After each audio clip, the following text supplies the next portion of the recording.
Salam aziz vatandaşlar. Türkiye'de hastaların yatayan yatağı,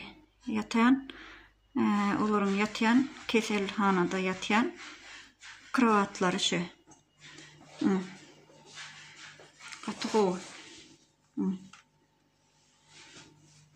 şu pultun üstü bilen yatayan yerini yukarı aşağı kaldırıp bolýar.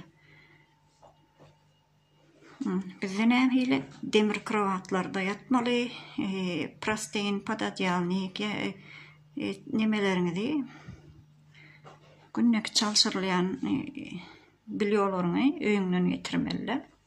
Bizde hem demir kravat üçin pul tölemeli, bularda hem medat muht seredýärler hastalary.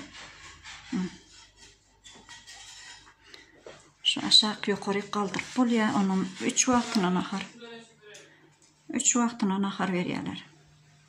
Ýanyna özüniň hosarlary oturan bolsa, şoňa da aýratyn 3 wagtyna nahar berýärler. Hasanky aýratyn nahar oň öz keseline görä oňa aýratyn berýärler. Şu hasanyň yatýan kravaty. Yumuşacık. Hastaların özünün banyası aýratyn, giyim asylýan şkaflar aýratyn. Hasanyň ýanyna seredip oturan hosarynyň yatýan yerleri aýratyn. Banyası. Banya düşürmek için, suwa düşürmek için ýürüti şuňaly nemelerde, kürsülerde, ýürüti tekerlekli kürsülerde olary suwa düşürip bolýar banyasyna.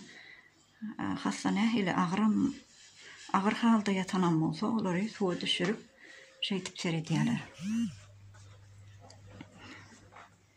Koronavirusdan kesellän hassalary ýürüte seredýärler. Olara muht seredýärler.